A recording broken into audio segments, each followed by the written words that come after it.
Simon গান্ট আগুনের পূজারী। এটা তার বাতিক। এই আচরণ একেবারে বিধর্মীর মতো। মানসিকভাবে তিনি যেন এখনও প্রাচীন ব্রিটেনেই পড়ে আছেন। একজন ড্রুইড, কেল্ট পুরোহিত তিনি, তাই এমন মনোযোগ দিয়ে বেদির পবিত্র আগুনের যত্ন নেন। গান্ট এমনভাবে আগুনকে ভালোবাসেন যেন এ কোনো রমণী, তার প্রেয়সী, এবং আমার প্রায়ই মনে হয় শুধুমাত্র এই একটি কারণই তাকে বাঁচিয়ে রেখেছে। তাছাড়া মানুষটির জীবনে আর কোথাও উষ্ণতার চিহ্ন নেই। তার গভীর নীল চোখ দুটো বরফ কুচির মতো শীতল, আর হাত দুটো বয়সের ভারে ক্ষয়ে গেছে। ভিতরে সবসময়ই নিস্পৃহ ভাব বিরাজ করে তার, শুধুমাত্র একটি সময় বাদ দিয়ে, যখন তিনি নিজে ঘরের মেঝেতে অগ্নিকুণ্ডের সামনে মোহাভিষ্ট হয়ে পশুর মতো শুয়ে থাকেন।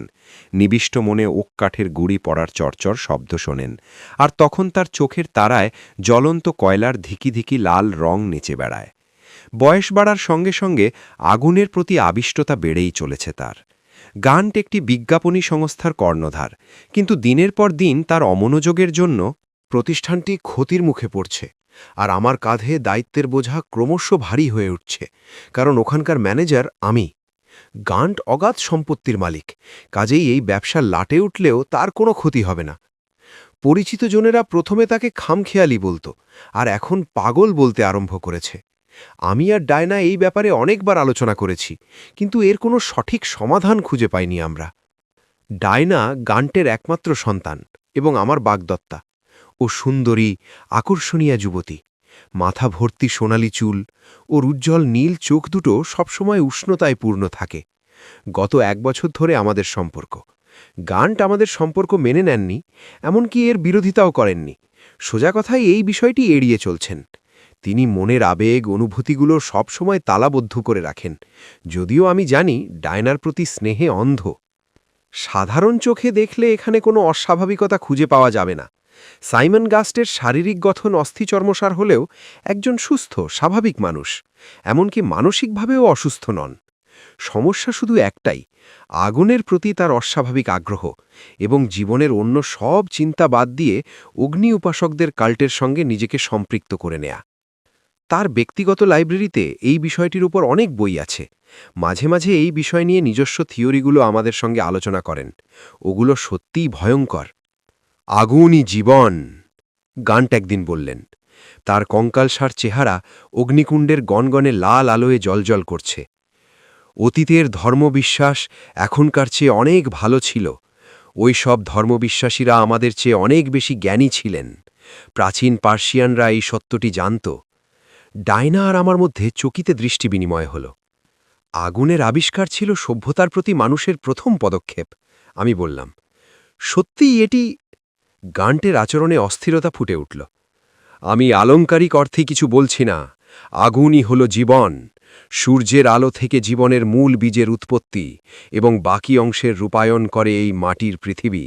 এই প্রক্রিয়ায় আগুন হচ্ছে ক্রুসিবল। লোককাহিনীতে এই বিষয়ে বলা আছে।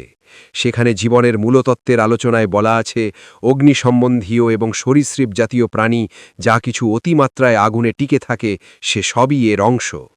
আমার ধারণা, তিনি বিষণ্ণ কণ্ঠে বললেন, যদি আমার ভেতরের শক্তিটাকে আগুন দিয়ে পুনঃস্থাপন করতে না পারি, তাহলে অতি শীঘ্রই আমার মৃত্যু হবে। আপনার যে স্বাস্থ্য, তাতে ২০ বছরেও বহাল তবিয়তে থাকবেন, আমি হেসে বললাম। এমনকি আইসবার্গের উপর বসিয়ে রাখলেও কিছু হবে না। তুমি কি নতুন অ্যাডভার্টাইজিং অ্যাকাউন্টসের পেপারগুলো সঙ্গে এনেছ? গান্ট দ্রুত প্রসঙ্গ পাল্টে ফেললেন। ওগুলো নিয়ে তোমার সঙ্গে আমার কিছু কথা আছে। ওগুলো আমার সাথেই আছে। কাগজগুলো বের করলাম ব্রিফকেস থেকে। মনে হচ্ছে হঠাৎ করে বুড়ো সাইমন ব্যবসার প্রতি মনোযোগী হয়ে উঠেছেন। সাধারণত এসব এড়িয়ে চলেন। ডায়না উঠে গান্টের সামনে গিয়ে দাঁড়াল। গভীর মমতায় বাবার কপালে চুমো দিল। এভাবে বসে থেকে থেকে ভীষণ বোর লাগছে, ও মৃদু হেসে বলল। আজ রাতে আমাকে নিয়ে একটি নাচের অনুষ্ঠানে যাওয়ার কথা ডিউকের। ঠিক আছে, যাও। কন্ট্রাক্টের কাগজগুলো আমি একাই দেখে নিতে পারব। আপনাকে ক্লান্ত দেখাচ্ছে, দীর্ঘশ্বাস ফেলে বললাম। আমি আরও কিছুক্ষণ থাকি। পার্টিতে 1 ঘন্টা দেরি করে গেলেও কোনো অসুবিধা নেই। ডায়েনা আমার দিকে অসন্তুষ্ট দৃষ্টিতে তাকিয়ে নাক কোচকাল। বিরস মুখে এগিয়ে গেল দরজার দিকে। ইচ্ছা করলে আমি স্টিভকে জিজ্ঞেস করতে পারতাম ও আমার সঙ্গে যেতে পারবে কিনা। দোরগোড়ায় দাঁড়িয়ে বলল ডায়েনা, কিন্তু না, আমি তোমার জন্য অপেক্ষা করব। ঠিক আছে, আমি অসহায় কণ্ঠে বললাম। স্টিভ ম্যালোরিকে আমি পছন্দ করি না। যুবক, পেশায় একজন অ্যাটর্নি। আমার সাথে পরিচয় হওয়ার আগে তার সঙ্গে ডায়ানার সম্পর্ক ছিল। এখনও প্রায়ই ওর সাথে ফোনে যোগাযোগ করে সে। ব্যাপারটা যদিও আমার পছন্দ নয়, তবুও নিজের মতো করে মানিয়ে নেয়ার চেষ্টা করছি। ম্যালোরি অবিবাহিত, ডায়ানার পর অন্য কারো সাথে সম্পর্কে জড়ায়নি, তাই বোধহয় নিঃসঙ্গ বোধ করে। সবচেয়ে বড় কথা হচ্ছে, ডায়ানা ওর আঙুলে আমার দেওয়া আংটি পরে আছে, এর মানে এই নয় যে আমার কথায় ওকে সবসময় চলতে হবে। ডায়ানা চলে যেতেই গাল্ট হঠাৎ করে পেপারগুলো ঠেলে সরিয়ে দিলেন। এরপরে তাকালেন আমার দিকে। তার চোখ দুটো পিটপিট করছে। আগামী রবিবার ডায়নার জন্মদিন, বললেন তিনি। জানি আমি, ওর জন্য আমি একটা গান্ট পকেটের ভিতর হাতড়াতে লাগলেন। পুরানো ক্ষয়ে যাওয়া পাইপটা বের করলেন। আমি নিউ ইয়র্কে যোগাযোগ করেছি, সেখান থেকে ওর উপহার আসছে। ওটা দোকানের ঠিকানায় পাঠাতে বলেছি, যাতে ও প্যাকেটটা দেখতে না পায়। ওটা এসে পৌঁছলে আমাকে জানিও। মুখ দিয়ে এক রাশি সুগন্ধি ধোঁয়া ছাড়লেন। কিছুদিনের জন্য লজে যাচ্ছি আমি, সেখানে কয়েকটা দিন একা কাটাতে চাই। গান্টের ঠোঁটের কোণায় এক টুকরো হাসি ঝিলিক দিয়ে উঠল। আমি ওখানে কি করতে যাচ্ছি শুনলে তুমি অবাক হবে। কয়েকটা পরীক্ষা করব। কণ্ঠস্বর শুনে মনে হলো সংযত করলেন নিজেকে। যাই হোক, তোমরা দেখতে পাবে। প্রাচীন ধর্মবিশ্বাসীদের কিছু মতবাদ নিয়ে কাজ করার চেষ্টা করছি। আগুনের প্রাকৃতিক শক্তির ক্ষমতার বাস্তব রূপ দিতে চাই। একটু থেমে বললেন, আমার কথাগুলো বোকার মতো শোনাচ্ছে তাই না? কয়েক বছর আগে আমিও নিজেকে ঠিক একই কথা বলেছিলাম, কিন্তু পরে মনে হলো আমি হোঁচট খাচ্ছি কোথায় যেন। মানে? আমার দিকে তীক্ষ্ণ দৃষ্টিতে তাকালেন গান্ট। এত ভদ্রতা দেখানোর চেষ্টা করো না। আমি জানি জাদুমন্ত্রের প্রতি তোমার বিশ্বাস নেই। আসলে, তার কর্কশ কণ্ঠে চাপা হাসি ফুটে উঠল। আমরা এই ব্যাপারে আর বিশদ কোনো আলোচনা করব না। যদি আমি ১০০ বছর অথবা তার চেয়েও বেশি দিন বেঁচে থাকি, তাহলে কিন্তু অবাক হয়েও না। আগুনের কোনো ধ্বংস নেই, এ হলো অক্ষয়, চিরস্থায়ী। অধিকার বলে একটা কথা আছে, মানুষের উপর শয়তান আছর করে, এমন কথাও তো শুনেছ। পৈশাচিক নয় এমন কিছু দ্বারাও মানুষ সম্মোহিত হয়। একটি প্রাকৃতিক তেজ মানবদেহে বাস করে, এবং নিজস্ব শক্তি ও ক্ষমতা দিয়ে ওই মানুষটিকে বিশেষ একটি গুণে ভূষিত করে, একটি ফায়ার এলিমেন্টাল। কিন্তু কথা শেষ করলেন না তিনি। আমি কন্ট্রাক্ট পেপারগুলোর কাজ শেষ করার তাগিদ অনুভব করলাম। পরবর্তীতে গান্টের মুখ থেকে শোনা প্রতিটি শব্দ পুনরাবৃত্তি করেছিলাম ডায়ানার কাছে। খুব উদ্বিগ্ন হয়ে মাথা ঝাক্কাছিল ও।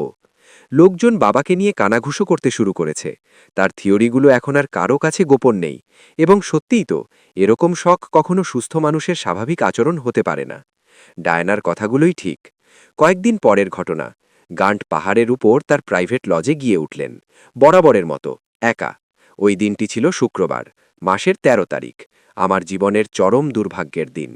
গান্ট পাহাড়ে গেলেন, আর আমি গেলাম হাসপাতালে। আমি তার সঙ্গে দেখা করতে যাচ্ছিলাম।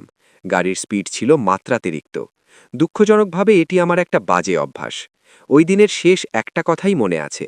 হঠাৎ পাশের রাস্তা থেকে ফুল স্পিডে চলতে থাকা একটা গাড়ি উঠে এসে সরাসরি আমার গাড়ির মুখোমুখি পড়ে গিয়েছিল। চোখের পলকে ঘটে গেল মর্মান্তিক এক দুর্ঘটনা। ওভাবে কতক্ষণ পড়েছিলাম বলতে পারবো না। একসময় ধীরে ধীরে ঘুম ভাঙল। বাতাসে ইথারের গন্ধ। বুঝতে পারলাম এটা একটা হাসপাতাল। চোখ খুলে দেখতে পেলাম একজন নার্স আমার পালস দেখছে। দুর্ঘটনায় শরীরের তেমন গুরুতর কোনো ক্ষতি হয়নি। সামান্য কাটাছেঁড়া বাদ দিয়ে পাঁজরের দুটো হাড়ে চির ধরায় বাধ্য হয়ে হাসপাতালের বিছানায় পড়ে থাকতে হলো। সে কারণে উপস্থিত থাকতে পারলাম না যখন ডায়ানা আর স্টিভ লজে সাইমন গাস্টের প্রাণহীন দেহ আবিষ্কার করে। মনে প্রশ্ন জাগছে নিশ্চয়ই। উত্তরটা হলো বোটুলিজম, মানে খাদ্যে বিষক্রিয়া। কিচেনে মিট পেস্টের একটি খোলা টিন পড়েছিল। পরীক্ষা করে বিষের উপস্থিতি পাওয়া যায় ওটাতে। ব্র্যান্ডটা নতুন, মাত্র কিছুদিন আগে ছাড়া হয়েছে মার্কেটে। গান্টের মিট পেস্ট স্যান্ডউইচের প্রতি আসক্তি ছিল। পছন্দের খাবারই পরিণত হলো তার ঘাতকে। স্টিভের কাছ থেকে সবকিছু জানতে পারি। সে বলছিল লজে কিছু অসাধারণ ইকুইপমেন্ট আর গ্যাজেট আছে, যেগুলো অতি প্রাচীন। এসব কেবল মধ্যযুগীয় আলকেমিস্টদের কাছেই পাওয়া যেত। তাকের উপর সাবধানে রাখা ছিল অনেক বোতল। সেগুলোতে বিভিন্ন লেবেল লাগানো ছিল। কোনোটার মধ্যে লেখা ছিল হার্ব, কোনোটার মধ্যে পাউডার, ইত্যাদি।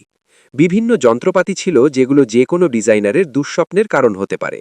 আরও ছিল ফায়ার ম্যাজিকের উপরে অনেকগুলো দুর্লভ আউট অফ প্রিন্ট বই। ওগুলো গান্টের খামখেয়ালিপোনা ছাড়া আর কিছু নয়, ভাবলাম। ওখানেই আমার চিন্তায় ক্ষান্ত রাখলাম। হাসপাতালের বিছানায় ১ মাস বন্দি থাকতে হলো আমাকে।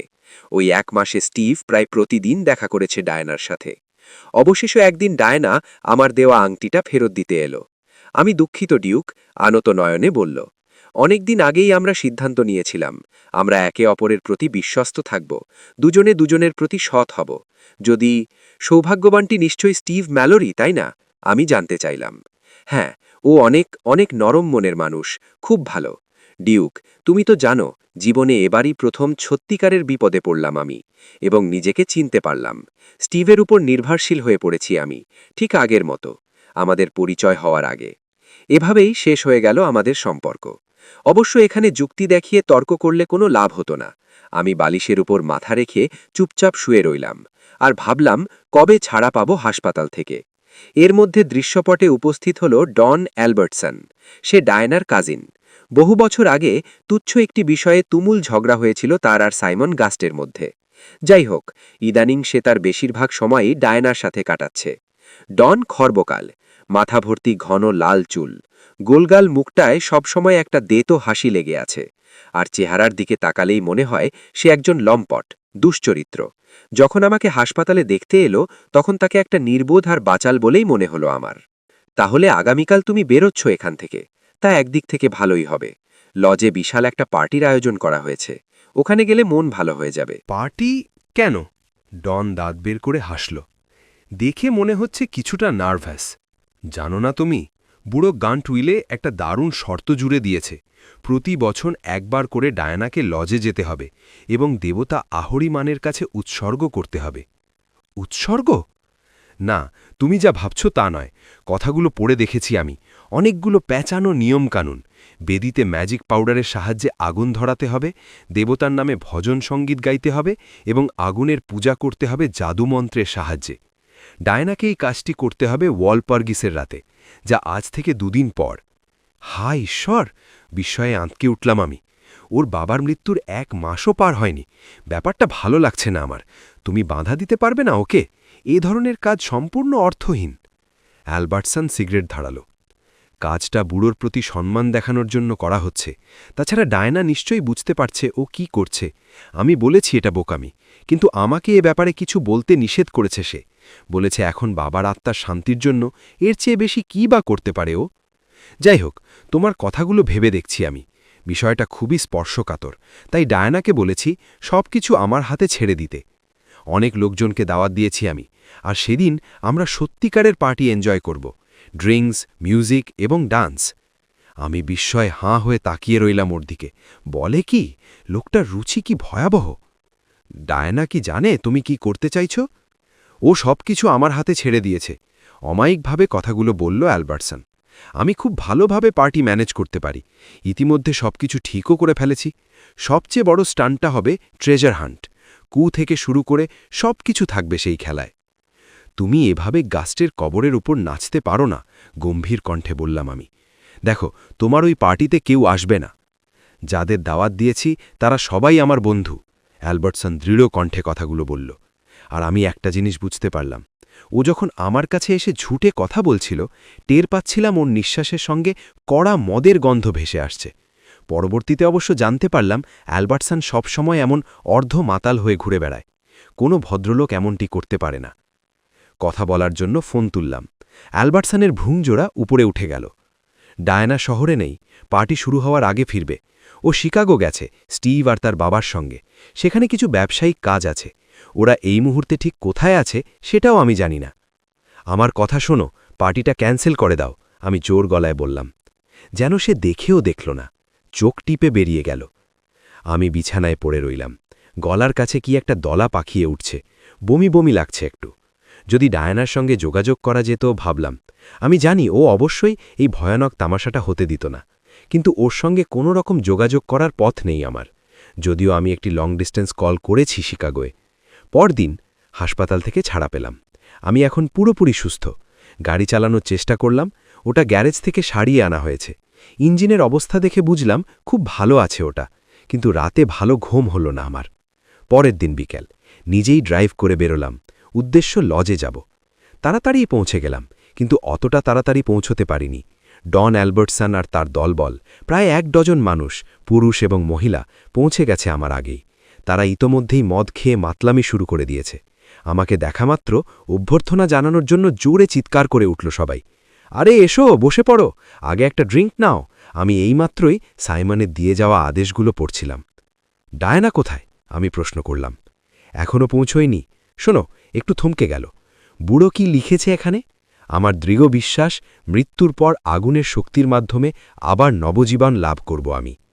বেঁচে থাকাকালীন সময় এই একই কথা সাইমন গান্টের মুখে শুনেছি আমি। অ্যালবার্টসন একঘেয়ে সুরে বলে চলল, সবচেয়ে উল্লেখযোগ্য অংশটি হচ্ছে এখানটায়। আমার ইচ্ছা, প্রত্যেক ওয়ালপার্গিসের রাতে আমার মেয়ে ডায়ানা উপস্থিত থাকবে মাউন্টেন লজে। সেখানে আমি নিজের হাতে দেবতা আহরিমানের জন্য বেদি স্থাপন করেছি।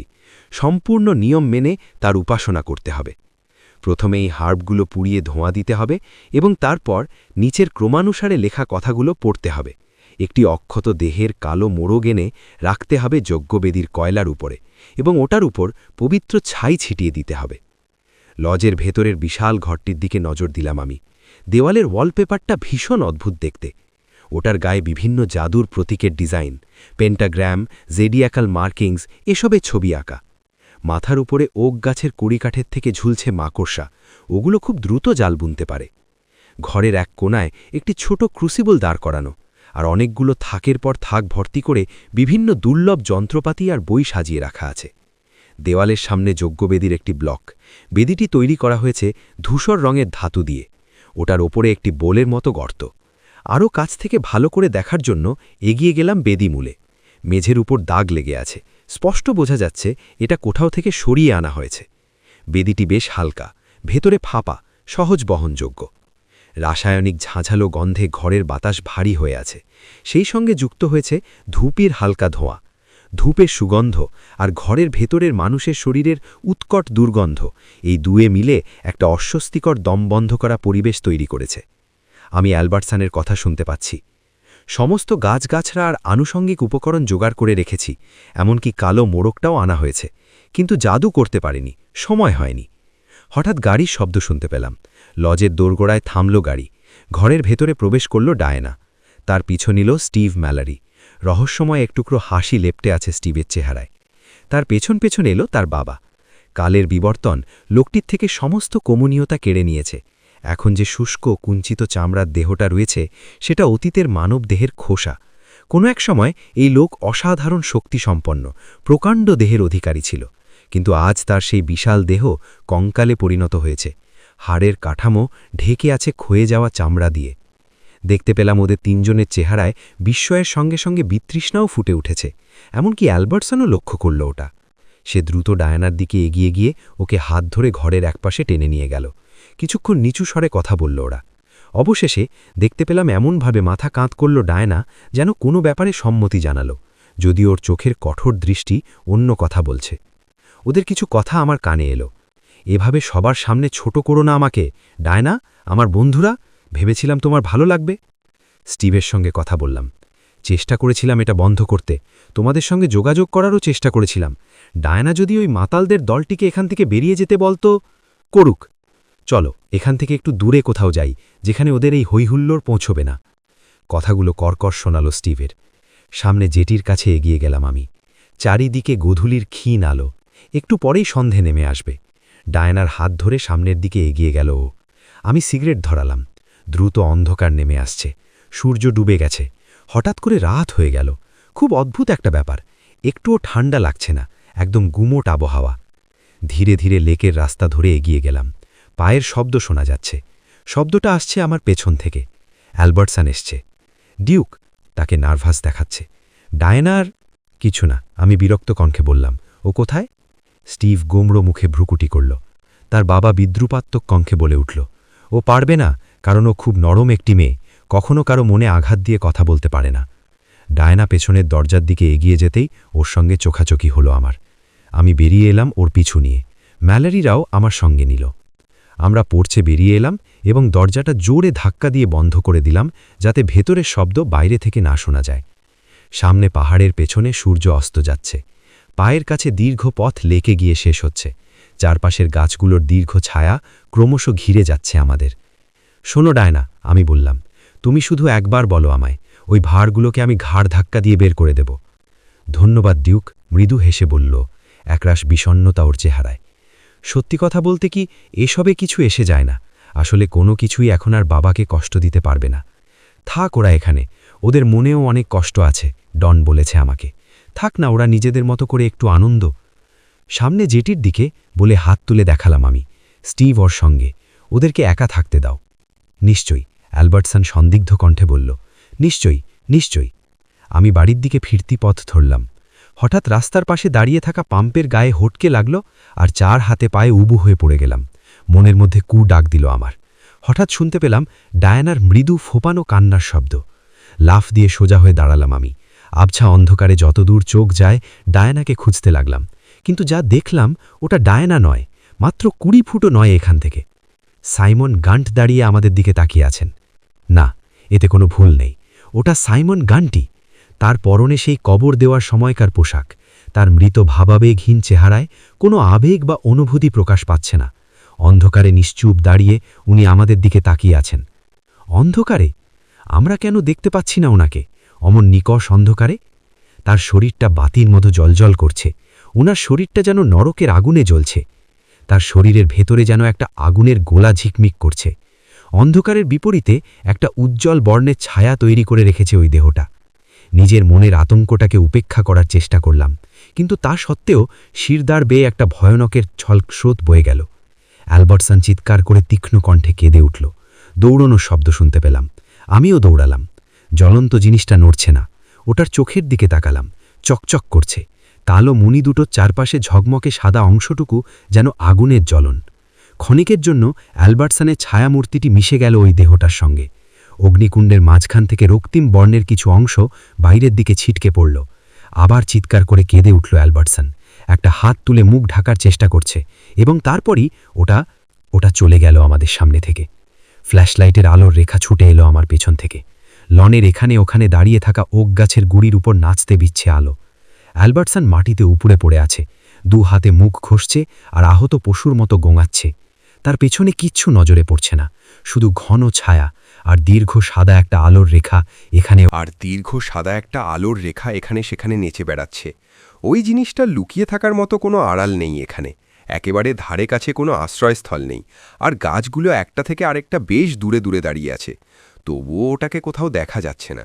বোধহয় গাছ বেয়ে উপরের দিকে। না, ফ্ল্যাশলাইট ধরা হাতটা সাবধানে সামনের দিকে উপরে আলো ফেলছে। ওটা কি উপরে উঠে গেছে?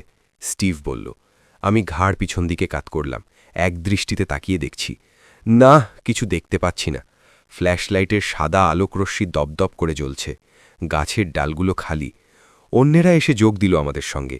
স্টিভ লাইট ধরা হাতে এগিয়ে এলো, রাগে গজরাচ্ছে, যেন পাগল হয়ে গেছে। তার বাবা অ্যারন ম্যালোরি ডায়ানাকে হাঁটতে সাহায্য করছে, ওর কোমর হাত দিয়ে জড়িয়ে রেখেছে। ডায়ানা বিড়বিড় করছে, ওটা বাবা ছিল, আমি দেখেছি তাকে। আমার চেহারায় কেমন যেন তাপ অনুভব করলাম, যেন অগ্নিস্ফুলিঙ্গটা এখানে আমার সামনে উত্তপ্ত নিঃশ্বাস ফেলছে। চলো ঘরে ফিরে যাই, আমি হঠাৎ বলে উঠলাম। এখানে আর কিছু নেই। আমি একটু পাশে সরে এলাম, কিন্তু যা লুকাতে চাইছিলাম তা ইতোমধ্যে ডায়ানা যতটুকু দেখার দেখে ফেলেছে। ফ্ল্যাশলাইটের আলোয় পায়ের চিহ্নগুলো স্পষ্ট হয়ে উঠেছে। লম্বা ঘাসের উপর ওই জায়গাগুলায় পোড়া দাগ দেখা যাচ্ছে। দম বন্ধ করে হাঁটু গেড়ে বসে পড়ল স্টিভ। পোড়া অংশের বাইরের দিকে আঙুল দিয়ে খোঁচাতে লাগল। এক মুঠো ঘাস তুলে উঠে দাঁড়ালো। ওগুলো কাঁচের মতো ভেঙে যাচ্ছে। আমি বিরক্ত কণ্ঠে বললাম, গোয়েন্দাগিরি করা বন্ধ করে ডায়ানাকে ভিতরে নিয়ে যাও, ও তো লোহার তৈরি নয়। আমি এদিকটা একটু ঘুরে দেখে আসছি, বলল স্টিভ। তার বাবা মুখে কিছু বলল না, কিন্তু এমনকি আমাদের সঙ্গেও ভিতরে এলো না। পোর্চের দরজা খুলতেই বাজনার শব্দ আমাদের মুখের উপর আছড়ে পড়ল। অর্ধমাতাল নারী পুরুষের হুল্লোড়ে মাথা খারাপ হবার জোগাড়। বেডরুমের দিকে এগিয়ে গেল ডায়ানা। পোর্চ লাইটটা জেলে দিলাম। অ্যালবার্টসনের গোলমার চেহারাটা ব্যথায় কুঁচকে গেছে। মাথা নুইয়ে উজ্জ্বল আলোতে নিজের হাত দুটো পরীক্ষা করে দেখতে লাগল। পুড়ে গেছে, সে বলল। দেখেছ? আঙুলের ডগাগুলো লাল হয়ে ফুলে গেছে দেখতে পেলাম। কি হয়েছে? আমি নিচু কণ্ঠে জানতে চাইলাম। জানি না, আমি ওটাকে স্পর্শ করেছিলাম আর এখন আগুনের মতো জ্বলছে। আমি একটা আগুনের শিখা দেখেছি। হ্যাঁ, আমিও। বহু বছর ধরে বুড়ো সাইমনের সঙ্গে আমার দেখা সাক্ষাৎ নেই। ওটা কি তার মতো দেখতে? অ্যালবার্টসন বলল। আঘাত পেয়ে দমে গেছে। একদম তার মতো, বললাম আমি। ওকে ধাক্কা দিয়ে বড় ঘরে ঢুকলাম। নাচ গানে ব্যস্ত থাকা যুগলদের পাশ কাটালাম। এখানকার কারুরই ধারণা নেই বাইরে কি ঘটেছে। গাস্টের বেডরুমে ঢুকলাম আমি। পুরো ঘর বই দিয়ে ঠাসা। অ্যালবার্টসন আমার পিছু নিয়ে এসেছে। ছোট ঘরটায় কেমন একটা গুমোট ভাব, দম বন্ধ করা প্রচণ্ড নিস্তব্ধতা, অস্বস্তিকর একটা পরিবেশ। অ্যালবার্টসন খুঁটিয়ে খুঁটিয়ে দেখতে লাগল বইগুলো। এটা খুবই দুর্লভ, কাঁপা কণ্ঠে বলল সে। জাদুবিদ্যার উপরে আমার একটু আধটু পড়াশোনা আছে, আর সাইমন এখানে দারুণ সব জিনিস এনে জড়ো করেছে। গরুর চামড়া দিয়ে বাঁধানো একটা বই টেনে বের করে আনলো অ্যালবার্টসন। ওটার বাইরের আবরণটা খুলে পাতা উল্টে একটা জায়গায় থামল। এটা শোনো, স্যালাম্যান্ডার হলো একটা প্রতীক যার মাধ্যমে আমরা একে চিনি। তারা সেখানেই বাস করে যে সমস্ত সৃষ্টির মধ্যে উত্তাপ আছে। এদের রক্ত হলো অগ্নিসদৃশ, আর এরা জ্বলন্ত ছায়ার মতো চলাফেরা করে। এমনকি আদেশ করা হলে এরা মানবদেহকে নিজেদের আবাসস্থল হিসেবে তৈরি করে নিতে পারে। এদের জীবনের কোনো সমাপ্তি নেই, শুধু এক রূপ থেকে অন্য রূপে রূপান্তরিত হয়ে যায়। রক্তমাংসের দেহের মৃত্যু ঘটতে পারে, কিন্তু প্রকৃতির মৌলিক উপাদান আগুন, তার কোনো ধ্বংস নেই। নতুন রক্তমাংসের দেহকে আগুন নবজীবন দান করে। এটাই হলো সেই সূত্র, না? গান্ট সনাতন পথে চলে অমর জীবন লাভ করতে চেয়েছিল। বুড়ো কাইমেরা। স্থির দৃষ্টিতে অ্যালবার্টসনের দিকে তাকালাম। আমাকে এরকমই কিছু একটা বলেছিলেন তিনি। অ্যালবার্টসন মাথা ঝাঁকালো। পুরো ব্যাপারটা একেবারে অসম্ভব, কাল্পনিক। বোধহয় গান্ট কোনো আগুনে উপাদানকে আহ্বান করেছিল। তাহলে ওটা কি তার মৃতদেহকে পুনর্জীবন দান করেছে? যতটা আশা করেছিলাম আমার কণ্ঠস্বর অত শান্ত শোনাল না। ডায়ানা হঠাৎ দোরগোড়া এসে দাঁড়ালো। ওর মুখটা আমি লক্ষ্য করে দেখলাম ফ্যাকাশে দেখাচ্ছে। ওটা বাবাই ছিল, তোমরা জানো, এটা কোনো ছলচাতুরির কৌশল ছিল না। ডায়ানা, তুমি কি মনে করো এখানে থাকাটা তোমার জন্য নিরাপদ? তুমি শহরে ফিরে গেলে আমি নিশ্চিন্ত বোধ করব। ওর ঠোঁটজোড়া দৃঢ় হয়ে গেল। আমি এখানেই থাকব। তাহলে আমাকেও এখানে থাকতে হবে। আমার সঙ্গে পিস্তল আছে, আর কোনো ধরনের জরুরি অবস্থায় পড়লে তা সামলে নিতে পারব। দেখো, আমি দাবি করে বলতে পারবো না এখানে যা কিছু হচ্ছে তা সব বুঝতে পারছি, কিন্তু এটুকু নিশ্চিত করে বলতে পারি এটা কোনো ছেলে খেলা নয়। আমি চাই তুমি ফিরে চলো। ওর চোখ দুটোর ফাঁকা দৃষ্টি আমার উপর স্থির হয়ে আছে। তুমি দেখেছ তাকে একদম কাছ থেকে? না ডিউক, ওটা বাবাই। শোনো, বলে শক্ত হাতে ওর দু কাঁধে চাপলাম। এরকম উল্টোপাল্টা চিন্তা মাথায় এনো না। আমি কিছু একটা দেখেছি, হ্যাঁ, জানি না ওটা কি, কিন্তু আমি খুঁজে বের করব। এর মধ্যে যদি জানতে পারি তুমি এই বিপদের মুখ থেকে নিজেকে সরিয়ে নিয়েছ, তাহলে নিশ্চিন্তে মনে কাজ করতে পারব। বিপদ? তোমার তাই মনে হয়? কিন্তু বাবা কখনো আমাকে কষ্ট দিতে পারে না। অনিচ্ছাকৃতভাবে আমি ওই বইটার দিকে এক ঝলক তাকালাম। ওটা খোলা অবস্থায় অ্যালবার্টসন টেবিলের উপর ফেলে রেখেছে। ঝুঁকে ওটার পাতায় নজর দিল ডায়না। ওর মুখ থেকে রক্ত সরে যাচ্ছে। আতঙ্কিত দৃষ্টিতে তাকালো আমার দিকে। তোমরা একটা বিশেষ কিছুর ইঙ্গিত করছো। বাবা আসলে বাবা না। আমি কোনো কিছুর ইঙ্গিত করছি না, শুধু এটাই বলতে চাইছি আমরা যাকে দেখেছি সেটা তোমার বাবা নয়। আমি কখনো ভূতে বিশ্বাস করি না, এমনকি মৃত্যুর পরে কিছু আছে তাও মানি না। কিন্তু আমরা সব কিছু জানি না, জানি কি? ভূত এক জিনিস, হয়তো যা দেখেছি সেটা সাধনার উচ্চতম স্তরে যাওয়ার পর সাধকের দেহ থেকে নির্গত আধ্যাত্মিক শক্তির একটা অংশবিশেষ। কিন্তু ফায়ার এলিমেন্টাল ভিন্ন জিনিস। অ্যালবার্টসনের বের করা বইয়ের পাতায় আঙুল চালালাম। এই অমর বাক্যগুলো শোনো। জগতের সব প্রাণের সৃষ্টি হয়েছে এই বুড়ো চার শক্তির মাধ্যমে: মাটি, বায়ু, অগ্নি আর জল। আর এই চার শক্তির মিলিত রূপ হল মানবজাতি। এরা একে অপরের কাছে প্রয়োজনীয়। মানুষ কাদা, মানুষ জল, বায়ু তার জীবন, অগ্নি তার অন্তঃস্থল। কিন্তু এই অমিত শক্তিগুলো, এই প্রাণচঞ্চল শক্তি নিজের গর্ভে উত্তরাধিকারী সৃষ্টি করে, যাতে কোনো আত্মা থাকে না, থাকে মৌলিক প্রাকৃতিক বস্তু। মিশরীয়রা এদের কথা জানত, স্টোনহেঞ্জেও পরিচিত ছিল এরা। এই ড্রুইড ফায়ারের অন্তর্গত একটি বিশাল রহস্য লুকিয়ে আছে। এরা। বিরক্তিতে আমার মুখের হাসিটা বিকৃত হয়ে গেল। এটা এমনকি ফেক স্পিরিচুয়ালিজমও না। বোধহয় এটা তার চেয়েও ভয়ঙ্কর কিছু, ডায়না ধীর কণ্ঠে বলল। রাগে শরীর জ্বলছে আমার।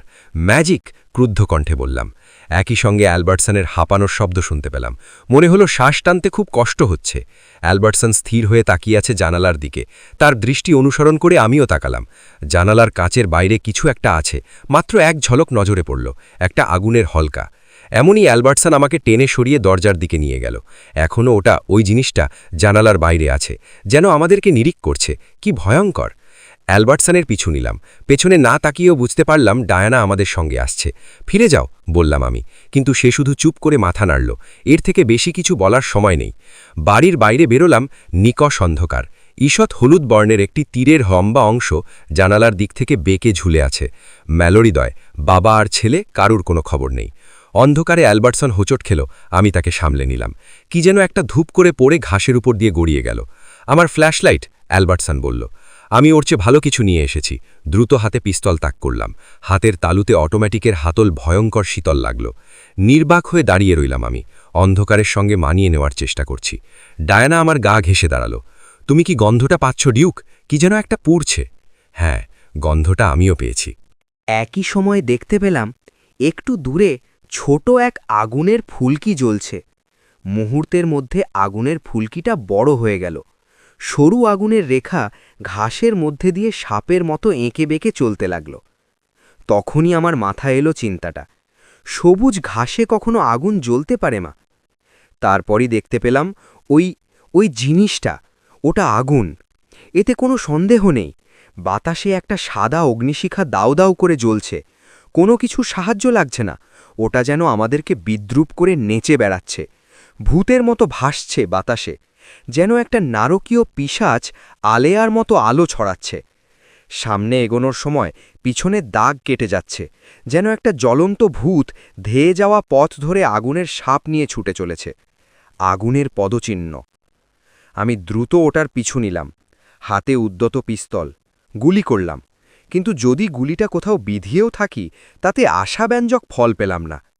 মিসড, অ্যালবার্টসন বলে উঠল। আমি কখনো মিস করি না, নিজেকে সংযত করলাম। ডায়ানার দিকে এক ঝলক তাকালাম, আমার পাশেই আছে। কিন্তু এবার মনে হয় তাই হয়েছে। কথাটা বলেই দৌড়তে লাগলাম। রাতের জমাট অন্ধকারে বাতাসে ভেসে বেড়ানো অগ্নিশিখা কি আমাদের পথ দেখিয়ে চলেছে, যেন একটা দুঃস্বপ্নের মধ্যে দৌড়ে বেড়াচ্ছি। ঘাসের ওপর আগুনের সাপের তৈরি করা পথ অনুসরণ করে এগোচ্ছি। ভাবলাম ঘাস এমনভাবে পোড়ার কথা নয়, অন্তত এই সময়। উষ্ণ রাত, ঘাড়ের পেছনে কে যেন শুষ্ক তপ্ত শ্বাস ফেলছে, যেন স্বপ্নের ঘোরে পথ চলছি। পায়ের ধূপধাপ শব্দ, হাঁপ ধরা শ্বাস-প্রশ্বাস, নেচে বেড়ানো নিশ্চুপ অগ্নিশিখার নীরব আস্ফালন, সব কিছুই যেন হচ্ছে আমাদেরকে উপহাস করার জন্য।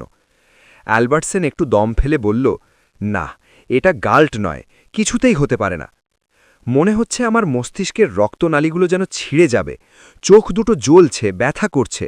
তাছাড়া মনের মধ্যে একটা আতঙ্ক বিরাজ করছে, ভীষণ ভয় লাগছে। ওটা দৌড়চ্ছে কেন? কি খুঁজছে? মুক্তি? দৌড়তে দৌড়তে একসময় সাপের চিহ্নটা অদৃশ্য হয়ে গেল।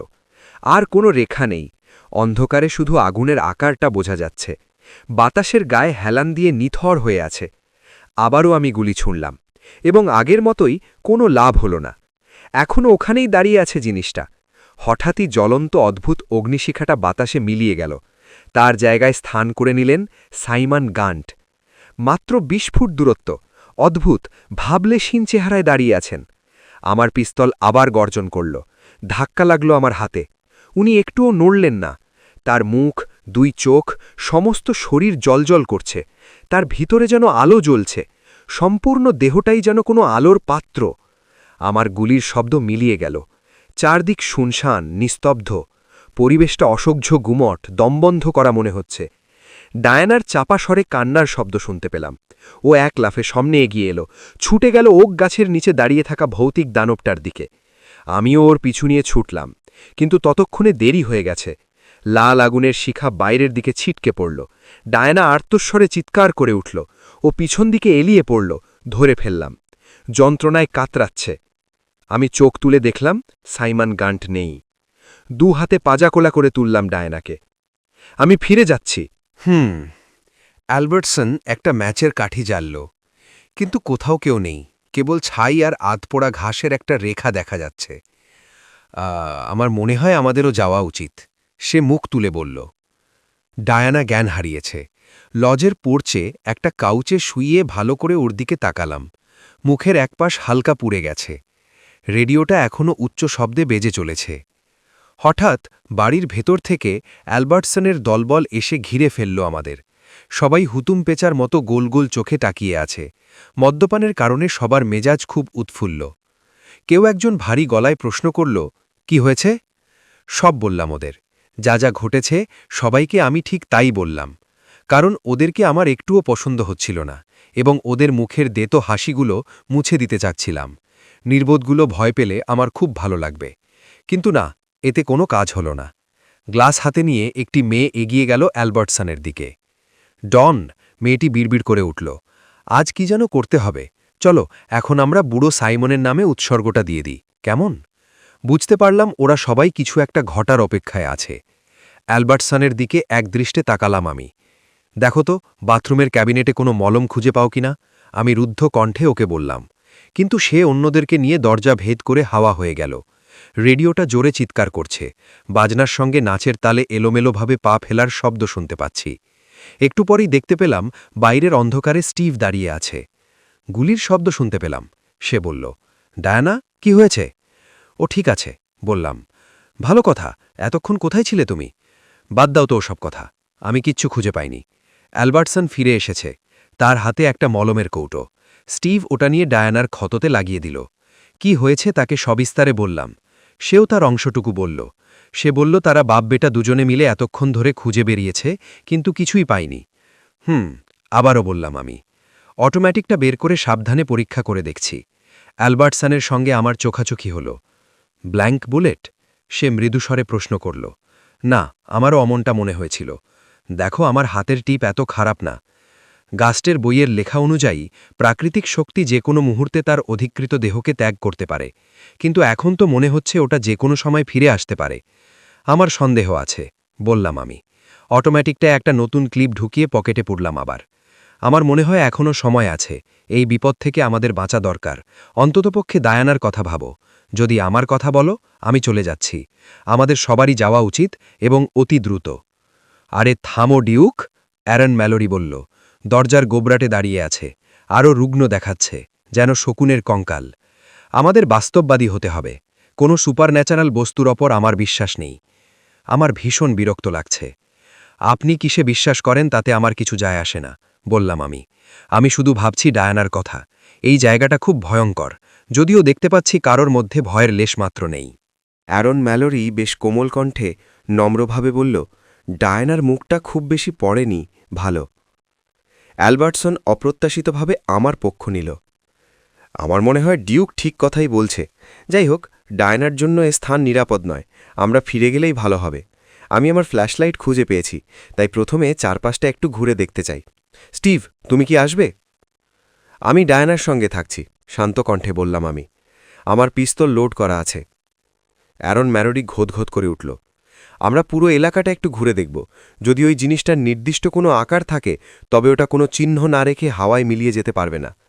স্টিভ শ্রাগ করল, বিড়বিড় করে কিছু একটা বলে ওদের অনুসরণ করে বেরিয়ে গেল।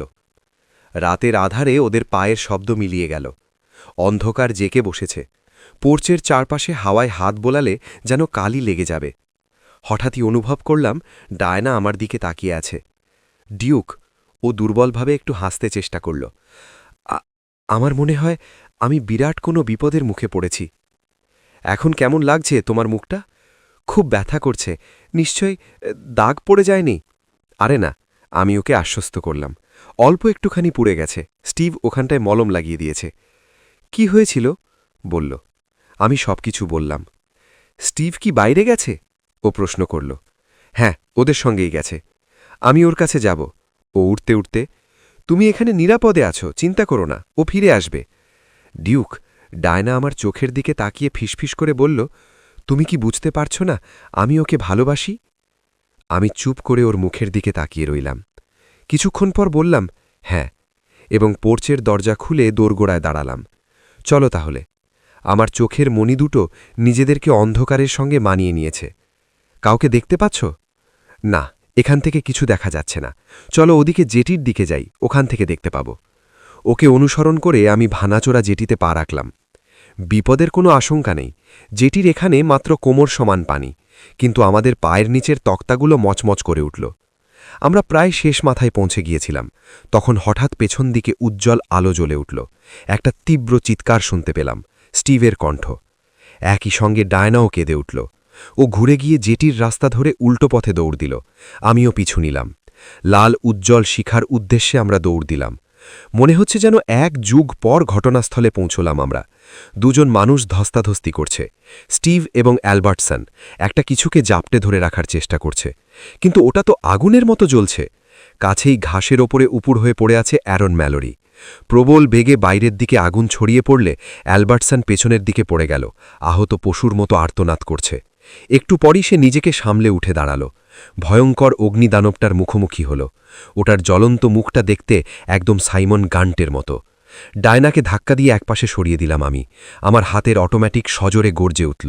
সাইমন গান্টের দেহটা শূন্যে লাফ দিয়ে আক্রমণকারীর হাত থেকে মুচড়িয়ে নিজেকে থাড়িয়ে নিল। দেহটা এক মুহূর্তের জন্য সোজা হয়ে দাঁড়াল। ওটার কপালে একটি কালো গর্ত দেখা যাচ্ছে। এরপরই কাত হয়ে পড়ে গেল এবং অ্যালবার্টসেনের ফ্ল্যাশলাইটের পরিষ্কার আলোয় আমরা সত্যের মুখোমুখি হলাম। মৃতদেহের মুখ থেকে টেনে মুখোশটা খুলে ফেললাম। মৃত সাইমন গাস্টের মুখোশ। পড়ে থাকা লোকটার বাদামি চেহারায় সুস্পষ্ট গ্রাম্য ছাপ। নীল চোখ দুটো এখনও অসাড়ভাবে জ্বলজ্বল করছে। কে? ডায়না ফিসফিস করে বলল। আমি জানি না, বললাম আমি, এবং অন্যদের মুখ থেকেও একই কথা বেরোল। অ্যালবার্টসেন হাত দুটো নিজের পরনের কোটে ঘষছে। উফ! সে মৃদু আর্তনাদ করে উঠল। লোকটা নিশ্চয়ই তার পরনের কাপড়টা গায়ে চড়াবার আগে অ্যাসিডে চুবিয়েছিল। কি আশ্চর্য! দেখো, আমার হাতের আঙুলগুলো পুড়ে গেছে। ডায়ানাকে জড়িয়ে ধরে দাঁড়িয়ে আছে Steve. It's all right dear, সে বলল। আমরা ওটাকে দেখেছিলাম, ওই জ্বলন্ত বস্তুটাকে। দেখেই ওটার পিছু নিই। হঠাৎ করে ওটা তোমার বাবার রূপ নিয়ে পিছন ফিরে দাঁড়ালো। আমি ওকে আটকাতে পেরেছি। অ্যালবার্টসেন এবং বাবা আমাকে সাহায্য করেছে। সে অ্যারন ম্যালোরির দিকে ঘুরল। ধীরে ধীরে উঠে দাঁড়াচ্ছে অ্যারন ম্যালোরি। মাথাটা ডলছে এক হাত দিয়ে। বাবা, তুমি ঠিক আছো? স্টিভ জিজ্ঞেস করল। শিওর, শুধু মাথার একপাশে একটু ফুলে উঠেছে। চলো, ওই শয়তানটাকে দেখি একবার। অ্যারন ঝুঁকে মৃত লোকটির চোখে নখ দিয়ে একটু খোঁচা দিল। 2 আঙুলে মাছের আঁশের মতো একটু কাঁচ তুলে আনল। ওর চোখ দুটো ঢাকা ছিল, দেখেছ? ওগুলোতেও লুমিনাস পেইন্ট লাগানো ছিল, ওর মাস্ক আর কাপড়ের মতো। মাটি থেকে ছদ্মবেশটা তুলে হাতে নিলাম। একদিকে ওটার রং একদম কালো, অন্যদিকটায় লুমিনাস পেইন্ট দিয়ে টুইস্টিং স্পাইরালের ছবি আঁকা। এই ছবিটা দেখে অনেক প্রশ্নের উত্তর পাওয়া গেল। এটা পড়েছিল বলে রাতের অন্ধকারে ওর দেহটা দেখা যায়নি। দূর থেকে ওকে একটা জ্বলন্ত শিখা বলে মনে হয়েছে। আর ঘাসের উপরে সাপের মতো আগুনের ছুটে যাওয়া, আমার ধারণা ও আগে থেকেই কেরোসিন দিয়ে একটা ট্রেল তৈরি করে রেখেছিল এবং দৌড়ে যাওয়ার সময় আগুন ধরিয়ে দিয়েছে। আমরা আরও 2টো জিনিস খুঁজে পেলাম। একটি ছোট পোর্টেবল ফ্রেম থ্রোয়ার, অদক্ষ হাতে বানানো কিন্তু বেশ কার্যকর। অপরটি হল গাছের গায়ে একটি দরজা। বিশাল ওক গাছের কাণ্ডটা ভিতর থেকে ফাঁপা। ওটার গা থেকে একটা স্ল্যাব কেটে নিয়ে আলগাভাবে তার দিয়ে বেঁধে রাখা আছে। সহজেই খোলা বন্ধ করা যায়। কাটা কাঠের কিনারাগুলোকে এখনও অমসৃণ এবং নতুন মনে হচ্ছে। কাঠের গুঁড়ো লেগে আছে। এটাই তাহলে রহস্য। এটা ছিল বলেই ওই মুখোশধারী লোকটি এত সহজে ভোজবাজির মতো উবে যেতে পেরেছিল। হঠাৎ করে লজের জানলার ওপাশে আগুন জ্বলে উঠতে দেখলাম। স্টিভ দ্রুত ঘুরে দাঁড়াল। What the devil! সে চিৎকার করে বলল। এমন আরও আছে? ওর কথার অর্থ আমাদের সবার জানা। মাটিতে পড়ে থাকা মৃতদেহটার কথা ভুলে গেলাম আমরা। সবাই বাড়ির দিকে পা বাড়ালাম। স্টিভ চলেছে আগে আগে। সে পড়ছে লাফ দিয়ে উঠতেই আমার সামনে তার বিশালাকায় দেহটি দেখতে ভয়ঙ্কর লাগল। দৌড়ে বড় ঘরে ছুটে গেল সে। দরজা দিয়ে ভেতরে ঢুকেই স্টিভকে দাঁড়িয়ে যেতে দেখলাম। স্থির দৃষ্টিতে সামনের দিকে তাকিয়ে আছে। এরপর ভিতরে ঢুকলাম সবাই। দেখতে পেলাম পার্টিতে আমন্ত্রিত অতিথিরা দেয়ালের সামনে ধাতব যজ্ঞবেদীকে ঘিরে দাঁড়িয়ে আছে। একটি মেয়ে ঘুরে দাঁড়ালো আমাদের দিকে। ওই তখন অ্যালবার্টসনকে বলেছিল গাস্টের ইচ্ছা অনুসারে পূজার কাজটি সেরে ফেলার জন্য। মেয়েটি এক হাতে কালো রঙের জ্যান্ত মুরগি ধরে রেখেছে। ওটা নেড়ে ইশারা করল আমাদের দিকে। বুঝতে পারলাম অন্যদের চেয়ে বেশি মাতাল হয়ে আছে ও। একজন লোক পূজার মন্ত্রগুলো পড়ছে, দুর্বোধ্য ল্যাটিন ভাষা। বেদির গর্তটার ভিতরের অংশটা জ্বলন্ত কয়লার গনগনে আগুনে লাল হয়ে আছে, এখানে সেখানে কেঁপে কেঁপে জ্বলছে। ইটস ওকে, মেয়েটি বলল। আমরা শুধু তাই করছি যা বুড়ো সাইমন চেয়েছিল। ডায়না দৃঢ় কণ্ঠে বলল, ওদেরকে থামাও স্টিভ। স্টিভ সামনে বাড়ল, তার চোখ দুটো জ্বলছে। 2জন লোক তার দিকে এগিয়ে গেল, 2 হাতে ধরে থামাতে চেষ্টা করছে তাকে। ধরেছি, শেষ করো কাজটা, জলদি, তাদের একজন বিড়বিড় করে বলল। স্টিভ ওদের হাত থেকে মুক্ত হওয়ার আগেই মেয়েটি জ্বলন্ত কয়লার মধ্যে মুরগিটা ফেলে দিল। পালক আর চামড়া পোড়া গন্ধে ভারী হয়ে গেল ঘরের বাতাস। এরপর শুকনো গাছগাছড়ায় ভরা বোলটা হাতে নিল মেয়েটা এবং আগুনের মধ্যে ছুড়ে দিল ওগুলো। হঠাৎ আগুনের তেজ বেড়ে গেল। বেদি মূল থেকে ছাদ পরিমাণ উঁচু হয়ে জ্বলে উঠল ওটা। আমাদের দৃষ্টি কেড়ে নিল ওটা। ধস্তাধস্তি করে লোক দুটোর হাত থেকে নিজেকে ছাড়িয়ে নিল স্টিভ। এগিয়ে গেল বেদির দিকে এবং থমকে গেল। আগুনের হলকা একটু কমে যাওয়ায় দেয়ালের পাশে দাঁড়িয়ে হতবিহব্বল দৃষ্টিতে দেয়ালের দিকে তাকিয়ে আছে। আমিও তার আতঙ্কিত দৃষ্টি অনুসরণ করে ওদিকে তাকালাম এবং যা দেখলাম আমার হৃৎপিণ্ডটা বুকের খাঁচা ছেড়ে বেরিয়ে আসতে চাইল। ওয়ালপেপারে লেখা ভেসে উঠছে। প্রথমেই আমাদের চোখে পড়ল একটি নাম, সাইমন গান্ট। এরপর তাপের প্রভাবে আরও লেখা ভেসে উঠছে। নামের উপরে বাদামি রঙের লেখা ভেসে উঠছে। লেখাগুলো একদম সাধারণ। আমাকে বিষ দেয়া হয়েছে। এখানে লজে আসার আগে সে আমাকে নতুন এক ব্র্যান্ডের মিট পেস্ট দিয়েছিল এবং জোর করছিল যাতে ওটা আমি খাই। অল্প কিছুক্ষণের মধ্যে আমার মৃত্যু হবে। আমি জানি আমার মৃত্যু নিশ্চিত করার জন্য এখানে একবার আসবে সে। এটাও নিশ্চিত করবে যাতে আমি কোনো মেসেজ রেখে যেতে না পারি। আমার মনে হয় সে রুবির নেকলেসটাও হাতিয়ে নিতে চাইবে, যেটা ডায়নার জন্মদিন উপলক্ষে কিছুদিন আগে আমি কিনেছি, কিন্তু আমি ওটা লুকিয়ে রেখেছি। আর্টেশিয়ান কূপের পাম্পের নিচে একটা লম্বা দড়ি দিয়ে বেঁধে ঝুলিয়ে রাখা আছে। আমার উইলে ডায়নার প্রতি নির্দেশ দিয়েছি যেন প্রতি বছর ওই প্রার্থনা উৎসব পালন করে। এই কথাটি মনে ছিল বলেই বেদিমঞ্চ সরিয়ে সামনে এনে রেখেছি, যাতে পূজার সময় আগুনের তাপে এই লেখাগুলো ভেসে ওঠে। আমার খুনির প্রচুর অর্থ প্রয়োজন, আর এই কারণেই আমাকে হত্যা করা হচ্ছে। গত কয়েক বছর যাবৎ সে ফার্ম থেকে অনেক টাকা আত্মসাৎ করেছে। কিছুদিন আগে আমি এই সত্যিটা জানতে পারি। চুরির টাকার প্রত্যেকটি পয়সা সে জুয়া খেলে হেরেছে। এছাড়াও বহু ধার দেনা আছে তার। আমি অপেক্ষা করেছিলাম, ভেবেছিলাম সে নিজ থেকে সব দোষ স্বীকার করবে। করলে ভালো হতো। আমি অবশ্যই তাকে সাহায্য করতাম। কিন্তু আমার দুর্ভাগ্য, বহুদিন অপেক্ষা করে থেকেও কোনো লাভ হলো না। আমাকে খুন করা হচ্ছে যাতে ডিউক ডায়ানাকে বিয়ে করতে পারে, এবং এতে করে সে আমার সমস্ত সম্পত্তির উত্তরাধিকারী হয়ে যাবে। সাইমন গান্ট। ডিউক! ডায়ানা আস্তে আস্তে পেছন দিকে ফিরল। না! চিৎকার করে উঠল। আমি দোরগোড়ায় দাঁড়িয়ে সবাইকে কাভার করে রেখেছি, এমনকি অ্যালবার্টসনের মাতালের দলটাকেও। প্লিজ, কেউ নড়বেন না, শান্ত কণ্ঠে বললাম। আগেই বলেছি, আমার গুলি মিস হয় না। বড় বড় চোখে তাকিয়ে আছে ডায়ানা। কিন্তু তুমি নিশ্চয়ই বাবাকে বিষ খাওয়াওনি? হ্যাঁ ডায়ানা, আমি তার খাবারে বিষ মিশিয়েছিলাম। জানতাম কোনো না কোনো দিন ওই টাকা আর জুয়ার ব্যাপারটা ধরে ফেলবে সাইমন, তাই আমি তাকে বিষ মেশানো মিট পেস্ট খেতে দিয়েছিলাম। এরপর এখানে এসে খুঁজে দেখেছি প্ল্যান কাজ করেছে কিনা। আমি পুরো বাড়িটা তন্ন তন্ন করে খুঁজেছি, কিন্তু কোনো মেসেজ পাইনি, আর রুবি নেকলেসটাও না। সাইমন গান্ট সত্যি ভীষণ চালাক ছিল। লেখার জন্য অদৃশ্য কালি ব্যবহার করেছে। আমার ধারণা এটা দুধ অথবা লেমন জুস। তুমি একটা জঘন্য নোংরা! স্টিভ মুখ খুলল। চুপ করো! আমি তার দিকে পিস্তলটা তাক করলাম। তুমি বড্ড বেশি কথা বলো।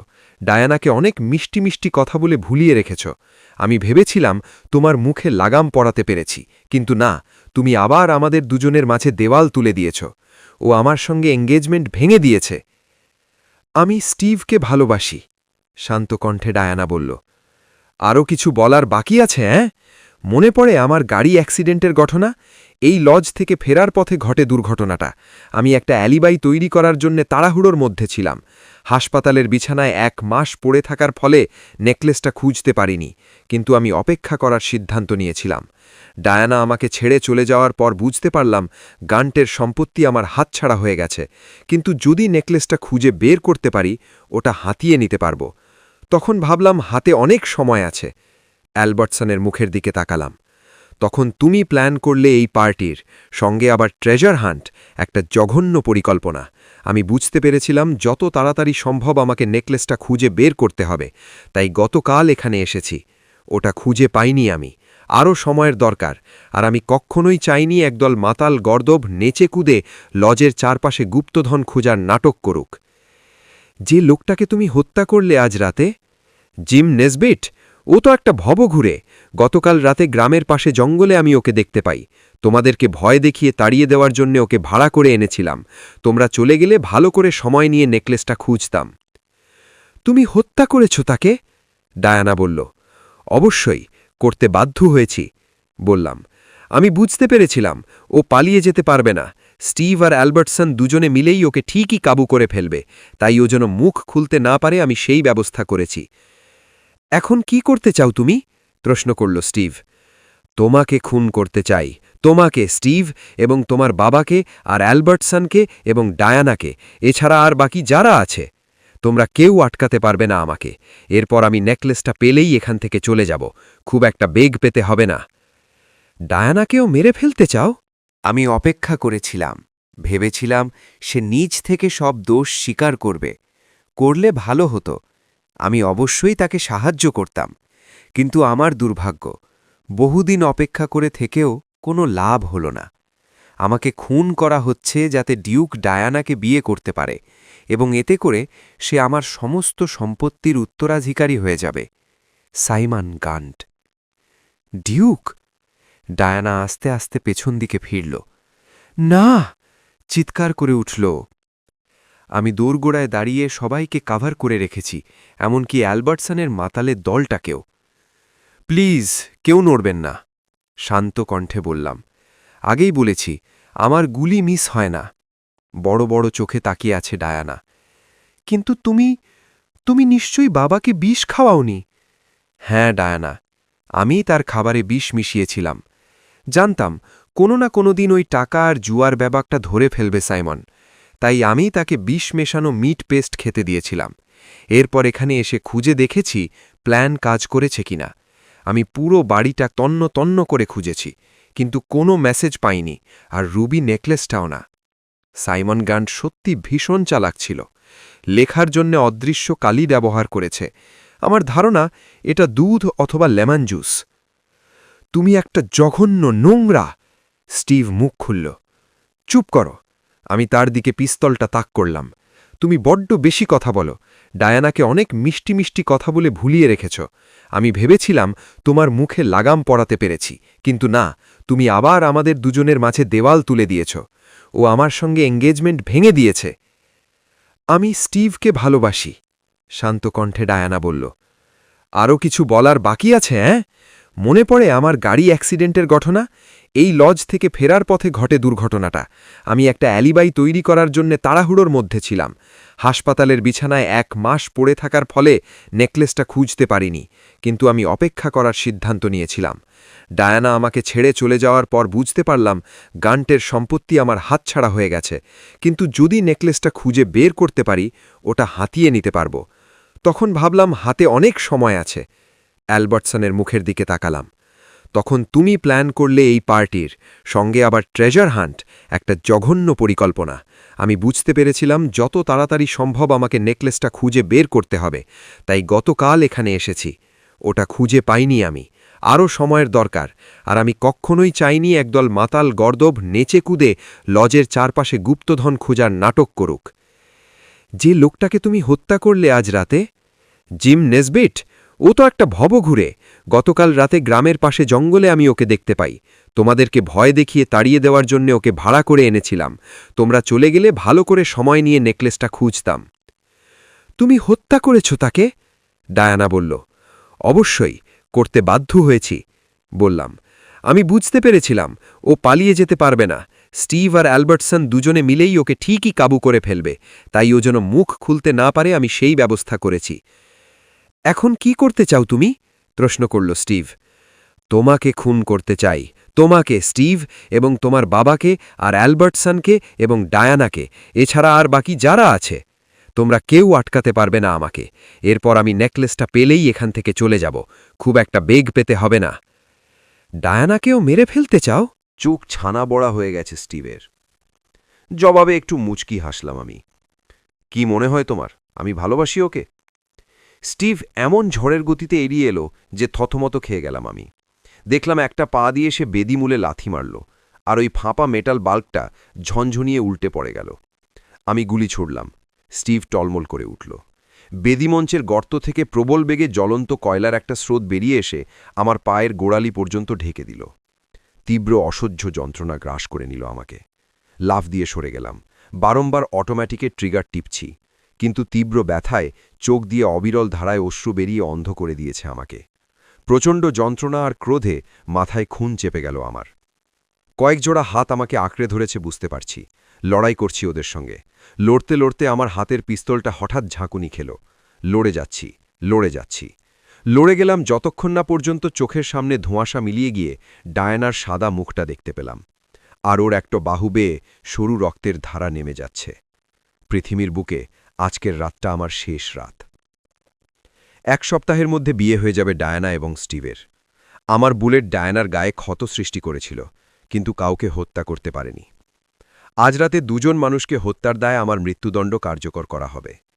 এ কথা তো সত্যি যে সাইমন গান্ট আগুনকে শক্তিরূপে পূজা করতেন। তার অন্ধ বিশ্বাসটাকে কল্পনা করলে মানতে বাধ্য হব, ওই আগুনের সাহায্যে আমাকে বাধা দেওয়ার জন্য তিনি কবর থেকে উঠে এসেছিলেন। এবং আমি জানি এতে কোনো ভুল নেই। শুধু পা পোড়ার যন্ত্রণায় সে রাতে আমার মাথা খারাপ হয়নি। কয়লা দিয়ে আমার পায়ের পাতার গোড়ানি পর্যন্ত ঢেকে গিয়েছিল, কিন্তু তার সাথে আরও কিছু ছিল। অনিচ্ছা সত্ত্বেও আমি নিচের দিকে তাকিয়েছিলাম এবং শপথ করে বলতে পারব, ওই জলজলে কয়লার আগুনে একটি মুখের অবয়ব ভেসে উঠতে দেখেছি। ওটা ছিল সাইমন গান্টের জ্বলন্ত মুখ, যিনি আমার দিকে তাকিয়ে হাসছিলেন। সেই হাসিতে মিশেছিল তাচ্ছিল্য আর ঘৃণা। আমার এই কথাগুলো আমি কাউকে বলিনি। জীবনের বাকি দিনগুলো পাগলাগার্দে কাটানোর কোনো ইচ্ছে নেই আমার।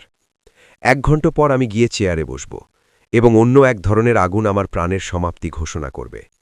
ডায়ানার সঙ্গে পরে আর দেখা হয়নি, যদিও জেলখানায় এসেছিল। আমি কোনো করুণা চাই না ওর কাছ থেকে। আমি দুঃখিত ডায়ানাকে মারতে পারিনি, তাই মরে যেতে চাই আমি। মরে গেলে ওর সুন্দর চেহারা ভুলে যেতে পারব। ওর হাত থেকে ফোঁটায় ফোঁটায় রক্ত গড়িয়ে পড়ার দৃশ্যটাও আমার মন থেকে মুছে যাবে। আমি কোনো দিন ওকে ভালোবাসিনি। গান্টের সম্পত্তির লোভে আমি শুধু ওর সঙ্গে প্রেমের অভিনয় করেছি। দিনের পর দিন আমি ওর মন নিয়ে খেলেছি। প্রথম থেকেই নিজেকে বারবার বুঝিয়েছি ডায়ানার প্রতি আমার কোনো আবেগ থাকতে পারে না। কিন্তু এখন যখন জানলাম, ততদিনে অনেক দেরি হয়ে গেছে। ওহ, আমি কেন ভুলতে পারছি না। যখন ওর সত্যিটা জানল, ওর মুখমণ্ডলে যে আতঙ্ক ফুটে উঠেছিল, ওই মুখটা কেন বারবার আমার চোখের সামনে ভেসে উঠছে। এই ভুলতে না পারার যন্ত্রণা যে কি ভয়ঙ্কর। কিছুক্ষণের মধ্যেই চিরদিনের জন্য আমি সব কিছু ভুলে যাব। আর মাত্র 1 ঘণ্টা। কিন্তু ও ঈশ্বর, এই 1 ঘণ্টা সময়টুকু কখন শেষ হবে?